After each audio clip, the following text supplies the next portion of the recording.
आप बोलो मेघना। Honored to be celebrating the life of the legendary singer and artist, Mr. Mohammad Rafi. On his centennial anniversary, we at Whistling Woods are humbled to be instituting a scholarship in his name. What better way for us as a school than to honor and cherish his achievement, help the next generation of artists of the music industry by rewarding their hard work, diligence, and skill. Rafi Saab's name is synonymous in the history of Indian media and his voice echoes in our hearts always. In our own small way, Whistling Woods can perhaps add to that unparalleled legacy. I am eternally grateful to his family, Shahid sir and Firdaus ma'am for coming today and supporting us and enabling us to name the scholarship in his name. Rafi Scholarship to our very own B. Raghava Balchandran. Raghava is a student of the School of Music. He has been a meritorious through all 3 semesters, the highest CGPA in class. He also holds the highest attendance. Apart from being a music producer, he's a fantastic singer and has been integral. Thank you so much, Ashish ji and Sandeep ji and Shahid ji.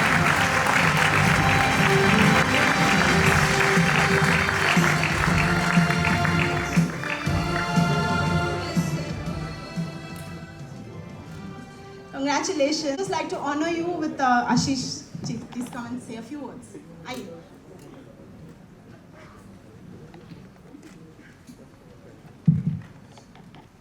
मुझे बोला गया था कि वहाँ जाके बोलिए, लेकिन मैंने कहा कि इतनी बड़ी हस्तियाँ साथ में उनको छोड़ के कहाँ आ जाऊँगा। सबसे पहले तो मैं सुभाष जी आपका, मेघना जी आपका, विस्लिंग वुड का बहुत अभिनंदन करना चाहूँगा कि आपने रफ़ी साहब के नाम पर स्कॉलरशिप शुरू भी की और उसको इस साल से इन प्रैक्टिकल उसको शुरुआत भी कर दी है।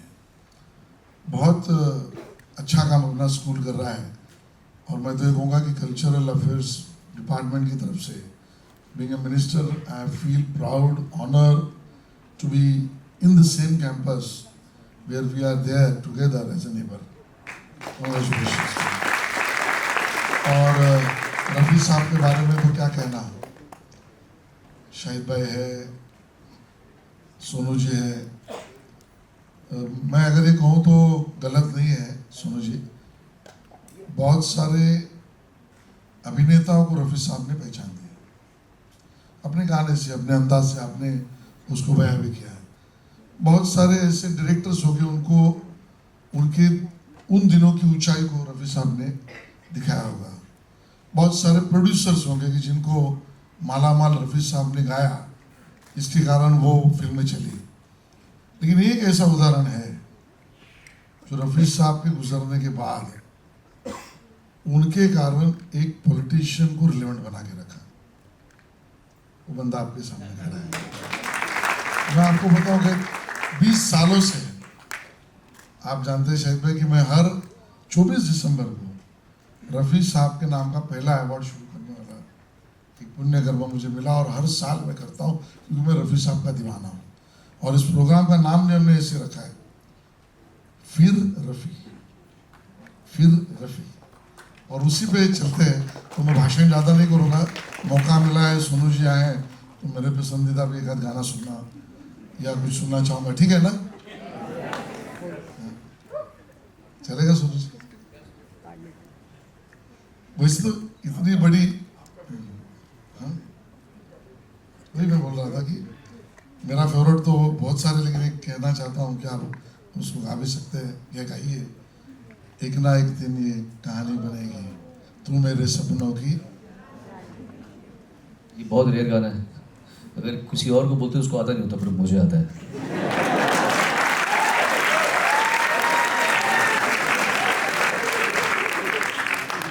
एक ना एक दिन ये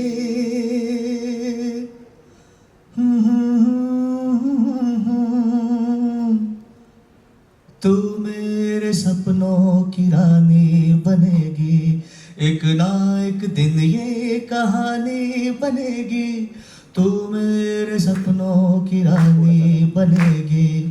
मैं तेरा दीवाना बनूंगा, रानी तू मेरी दीवानी बनेगी।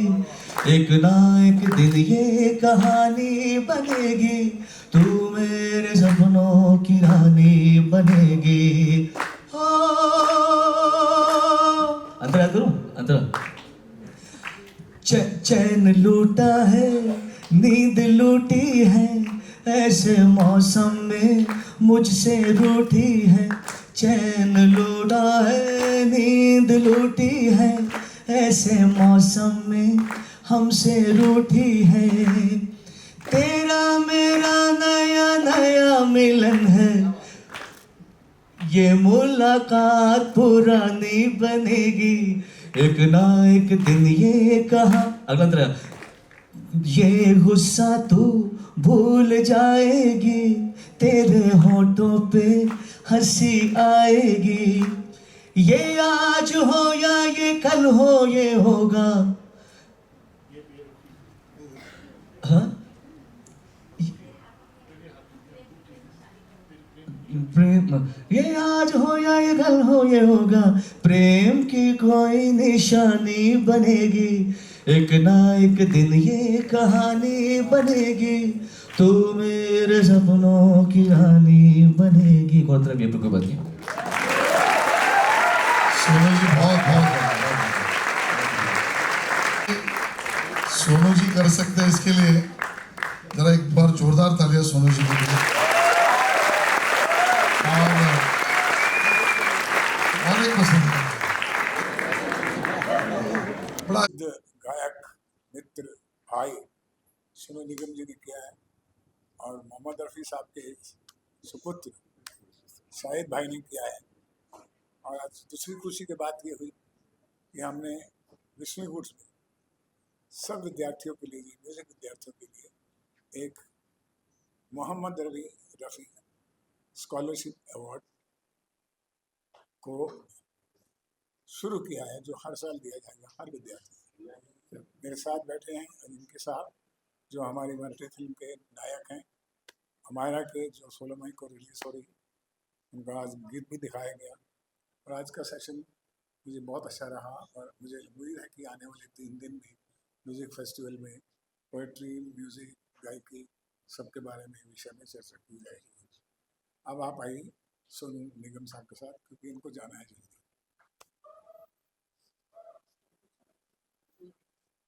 आप सवाल पूछें? कोई सलाह ऐसे कुछ नहीं है। हर ज़माने के साथ में कला का कोई भी क्षेत्र हो, उसमें परिवर्तन होते रहते हैं। इवोल्यूशन जिसे कहते हैं वो होती रहती है। संगीत पहले भी अच्छा था, आज भी अच्छा है। आज के लोग अपनी तरफ से मेहनत करें। एक ही चीज़ जो हर समझदार इंसान जिसने भी अपनी कला को कहीं तक लेकर आया है, तो यही कहेगा, बस मेहनत का कोई सब्स्टिट्यूट नहीं है। तो जितना मेहनत करेंगे, जितना अपने काम, अपने क्राफ्ट में ध्यान देंगे, उतना पुरानों से सीखिए, और नई जो तकनीक है, नयापन है, उसको भी अपनाइए। तब जाके एक होलसम आर्टिस्ट पैदा होता है। कोई इसका फॉर्मूला नहीं है जी। ये हर इंसान का अपना अपना तरीका होता है। था, दोनों ही अपने अपने तरीके से ऑडियंस को बांध लेते थे।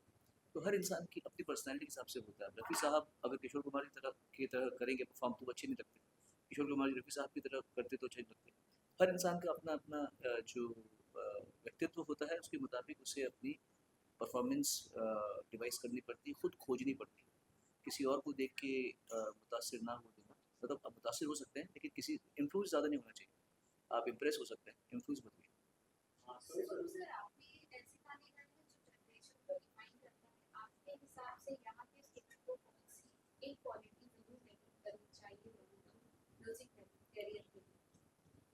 मुझे लगता है कि मुझे बहुत सारे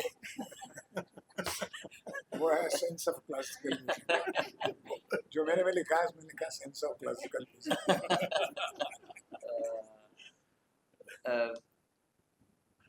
अपनी एक्चुअली क्या क्या क्वेश्चन था, मुझे समझ नहीं आया क्वेश्चन क्या है, फिर से पढ़ो फिर से पढ़ो फिर से पढ़ो। सर आपने ऐसे गाने गाए हैं जो जनरेशन को डिफाइन करता है, आपके हिसाब से यहाँ की स्टूडेंट को कौन सी क्वालिटी जरूर डेवलप करनी चाहिए लॉन्ग म्यूजिक कैरियर? सुनने की, सुनो, बहुत कुछ सुनो और जज नहीं करो। काफ़ी लोग अपना समय व्यर्थ करते हैं जज करने में, लता मंगेशकर बेटर है, आशा भोसले बेटर है, मोहम्मद रफ़ी बेटर है या किशोर बेटर है, ये जो करता है वो कभी अच्छा आर्टिस्ट नहीं बन सकता। हर इंसान को जो जो भी विद्यार्थी होता है म्यूज़िक का या अभिनय का, उसको हर किसी से सीखना चाहिए, तब जाके इंसान को अपनी जगह, अपनी शक्ल खुद मिलती है। जो लोग टाइम वेस्ट करते हैं वो बतौर भी लेते हैं, और जितना अच्छा इंसान होगा अपने काम में, किसी भी कला में, उसके काम में उतनी ही अच्छाई सामने आएगी। तो कभी कभी लोग बिजली की तरह चमक जाते हैं, फिर वो खो जाते हैं। लेकिन जो चरित्र पे अपना काम करते हैं, अपने कैरेक्टर पे काम करते हैं, अपनी गलतियों को सुधारते हैं, सबसे कुछ ना कुछ सीखते हैं, चाहे वो छोटा हो चाहे वो बड़ा हो, वो फिर रोशनी उनकी जो होती है वो लंबी चलती है, लंबा लंबा प्रकाशवान होती है। हाँ सुनो सर, जब आप अरे मुझे कुछ मेरे हो गए। शाहिद साहब से, आ जाइए। शाहिद साहब से। हाँ, इनके पास अच्छा पहले मेरे पास आ जाओ। आप जब इतने पैशनेट स्टूडेंट्स को देखते हैं अपने आसपास, तो आपकी शुरुआत में जब हुई थी तो कोई ऐसा वाक्य जो आपको याद हो, शेयर करना चाहें, इतने पैशनेट जो टैलेंट है आज के टाइम में? मैं असल में मैं तब से गा रहा हूँ जब मैंने होश ही संभाला होगा प्रोफेशनली, मतलब मैं 77 से प्रोफेशनली गा रहा हूँ, स्टेज पे गा रहा हूँ। तो पहले मतलब शुरू से ही मुझे पैशन था हमेशा गाने का, और it was never taken for granted. सीख नहीं पाया था मैं, अब जाके थोड़ा बहुत सीखता हूँ, लेकिन बचपन में सीखने का मौका नहीं मुझे मिला। लेकिन हैविंग सेड दैट, मैंने ऐसे सोचा नहीं कि तब नहीं सीखे तो अब नहीं सीख सकते। अब मैं आहिस्ता आहिस्ता, जैसे एक कोई राग पकड़ लेता हूँ, सीख लेता हूँ। मेरे उस्ताद गुलाम खान साहब, उनके बच्चों से पूछ लेता हूँ मैं कभी कभी, तो सीखता रहता हूँ। और इस जर्नी में कब स्टार्ट हुआ, कब कहाँ पहुँचे पता ही नहीं। इतना कह सकता हूँ 91 में जब मुंबई आया था तो यहाँ पे कुछ हमारी पहचान कर थी नहीं, तो एकदम स्क्रैच से शुरू किया। और मेरे फादर ने जो मुझे बात कही थी उस समय, उन्होंने कहा था कि तू जवान है, तू दिखने में ठीक ठाक है, और तू पढ़ाई में भी अच्छा रहा है, गाने में अच्छा है, तू तेरे तो हाथ में इंस्ट्रूमेंट में अच्छा चलता है, तो अगर तू ने जवानी को ज़्यादा जिया तो ठीक है, जवानी जी ले, गर्लफ्रेंड बना सकता है, दोस्ती वोस्ती कर सकता है। लेकिन उन्होंने ये कहा था कि या तो अभी धक्के खा ले और बाद में ऐश करना, या अभी ऐश करी और बाद में धक्के खा। तो वो चीज़ को मैंने ध्यान दिया, पकड़ा, और आई मेड श्योर दैट मेरे ग्रोइंग अप, जब मुझे अपने पाँव जमाने थे, तो मैंने अपने काम पर भरपूर ध्यान दिया, डेडिकेशन से ध्यान दिया, और अपने गुरुओं को बहुत भगवानों की तरह ही पूजा। रफ़ी साहब जैसे हमारे को हम भगवान ही मानते हैं, अपने गुरुओं को भगवान की तरह वो दर्जा देंगे तो गुरुओं का आशीर्वाद आपके सर पे और अंदर आते जीवन में आता है। ठीक है, शाहिद साहब। हाँ जी बोलिए। जब आप जज करते हो और आपके सामने इतने स्टूडेंट होते हैं, हाँ जी। कभी कभी ऐसा आपको फील होता है कि सारे अच्छे गा रहे हैं, बट डिफिकल्ट किसी एक को ही आपको वहाँ पे चुनना होता है और किसी चीज़ के लिए उन्हें प्रोत्साहित करना होता है। तो मैं जानना चाहूँगी आपके लिए कितना डिफिकल्ट तो होना ही चाहिए, क्योंकि हर इंसान को भगवान ने कुछ ना कुछ खासियत दे रखी है। तो हम ऐसे तो ऑलमोस्ट किसी को जज करना इम्पॉसिबल है, चाहे ये कौन सा एक्टर बेटर है, कौन सा। अगर अमिताभ बच्चन जी बड़े हैं तो कहीं ना कहीं एक ही अंदर साथ भी अच्छा काम कर रखा होगा, तो ये थोड़ी कह सकते हैं हम लोग कि एक ही आदमी अच्छा है। तो इनके फादर रमेश देव जी वैसे कितने बड़े बड़े अदाकार हैं, तो हम ऐसे सिंगिंग में ऐसे होता है कि किसी कोई इंसान, सुखविंदर सिंह में कुछ खासियत है तो हरिहरन जी में कुछ और खासियत है, तो हर सिंगर में भी प्रॉब्लम हो जाती है। लेकिन हैविंग सेड दैट, जब हम किसी कंपटीशन को जज करते हैं तो हम ये देखते हैं कि उस समय जिस इंसान ने परफॉर्म किया, अगर वो गज़ल गाए तो गज़ल कितनी अच्छी गाई, मतलब हर चीज़ को अगर हम 100 देते कि भाई इसने पॉप गाती है, ये क्लासिकल गाता है, सबको 100 नंबर दे दिए। अब इसने उस 100 में से इसने 70 निभाया या 80 निभाया, इसने उस ये पॉप गाती है तो इसने 100 का 100 कर दिया तो मैं इसको जीत पाऊँगा। अगर क्लासिकल वाले ने 100 का 70 किया तो मैं इसको बिल्कुल इसको अपना जॉनर पता है और ये उस जॉनर में पूरा गा के आई है मेरे सामने, तो मैं ऐसे जज करता हूँ कि जो जिसका उसने अपने जॉनर पे कैसे कितना कहाँ तक पहुँच पाया, क्योंकि अगर हमारी औकात ही नहीं मोहम्मद रफ़ी का गाना गाने की और हम गाने के बैठ गए तो थोड़ी ही बिकॉज वो गाना रफ़ी साहब का है तो हम मुझे प्राइज़ मिलना चाहिए। मेरी मेरी जो हैसियत है उसके मुताबिक मैं गाऊँ और अगर उस पर 100 गा पाया तो मुझे मिलना चाहिए, नहीं तो नहीं मिलना चाहिए। ठीक है, थैंक यू वेरी मच सारा वो टाइमलेस ये वाला बंदा इसी तरह से भी कंपेयर नहीं कर। जब आप देखते हैं कि यंग स्टूडेंट्स आते हैं, नए बच्चे हैं, वो उनकी लेगेसी को सेलिब्रेट कर रहे हैं म्यूजिक फेस्ट कैडेस, तो जब वो आप देखते हैं तो आपको कैसा फील होता है? फील जहाँ तक है तो बहुत ही अच्छा लगता है, खुशी होती है उन लोगों को देख कर, उन लोगों की मेहनत, सही देखा जाए तो मेहनत जो है वो बहुत रंग लाती है। तो इंसान कोई भी स्टूडेंट हो या कोई भी इंसान हो, जो चीज़ में अपना उसको पैशन है कि मतलब हाँ मुझे ये करना है, एक लगन के साथ करे और एक अपना मेहनत के साथ, तो वो सब देखकर बहुत अच्छा लगा मुझे। और ये जो बच्चे यहाँ पे जो म्यूज़िक एकेडमी जो चल रही है यहाँ पे, स्कूल जो है, बहुत अच्छा लगा। मैं पहली बार आया हूँ यहाँ पे, सही में सुभाष जी पहली बार आया हूँ और इतना दिल खुश हो गया मुझे देख कर। ये जगह, द प्रीमाइसेस एंड दी जो सिलेबस है यहाँ पे, जो भी एक एक चीज़ बहुत अच्छी लगी। बच्चों को देखकर मुझे और दिल खुश हो गया एंड उन लोगों की मेहनत, उन लोगों का उनकी लगन देख करके वाह, बहुत अच्छी बात है। And I am very thank you so much अपना सुभाष जी, आपने मुझे बुलाया यहाँ पे, बहुत अच्छा लगा। थैंक यू सो मच, बहुत अच्छा लगा। जिनके या So that is music cadence festival. ये फेस्टिवल का मुझे जब पता चला तो I mean I am sure that it is going to be one of the beautiful things that will happen in the listening books. But having said that आज का दिन हमारा इसलिए खास भी है कि मराठी फिल्म जो मुक्ता आर्ट्स ने बनाई है, मैं उसमें फीचर करता हूँ, I am playing the lead, और एक बहुत अच्छी फिल्म है तुम्ही आणि अमायना तुझ्यात एक मित्र सापडला. It's about friendship, it's about love, it's about emotions, and it is something which is very, very universal. So I will say that that's a wonderful film. The songs have been launched today. I'm very happy to be a part of it. I've struggled a lot once upon a time to reach him, and today I'm happy to have been able to work with him, work under the banner. उनके साथ काम करने का मौका शायद मिलेगा मुझे पक्का. But yeah, it has been a beautiful time spent on this project. And I have seen the project evolve. It is going to be a wonderful film to look forward for Marathi audiences and for all audiences. Actually, no language barrier to this film. It's love and emotions and friendship. Thank you very much. One last question.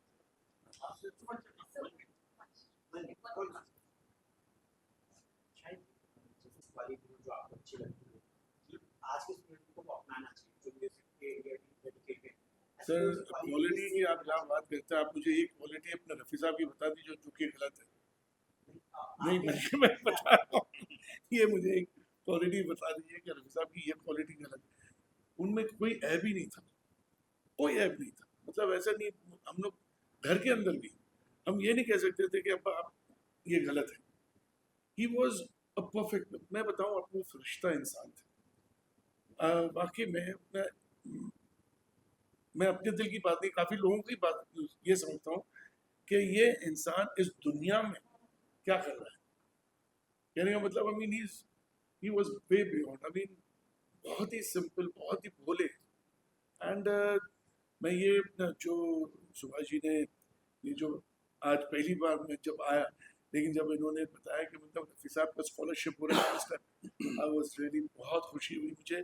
Thank you so much Subhash ji, अपने अब्बा का अपना जो ये scholarship शुरू किया है। I am really overwhelmed honestly, बहुत अच्छा लगा। It's my honour. जी जी लेकिन मैं आपके सवाल का जवाब दे सकता हूँ जी जी जी एक संगीत के विद्यार्थी की तरह। जो रफ़ी साहब में जो एक क्वालिटी थी जो आज के बच्चों में होनी चाहिए, रफ़ी साहब की जो अपने काम के प्रति भक्ति थी, वही उनकी शक्ति थी। बेशक बेशक। आज क्या है, काम में इंटरेस्ट तो है, उत्साह तो है, भक्ति नहीं है। लगती नहीं, वाह इसीलिए वो शक्ति नहीं बन पाती। वो आज ट्रांजैक्शनल कमर्शियल हर चीज़ हो गई कि मुझे पैसा कैसे मिले, घर कैसे मिले, गाड़ी कैसे मिले, मेरी गायकी कल से बेटर कैसे हो, वो मुझे आना चाहिए। तो वो वैरागी थे, अपने सिर्फ काम से। आपने सुना होगा उनको, परिवार से भी ऐसे थे, अटैच थे, अपने काम से अटैच थे, दुनिया से पार्टीज में किसी की पार्टी में नहीं जाते थे। जो एक वैराग है उस चीज़ का दुनिया से, और अपने ही कार्य में जो गायकी है उसको अपना भगवान मान लेना, अल्लाह मान लेना, तो ही और मोहम्मद रफ़ी बन सकता है, तो नहीं बन सकता। Thank you.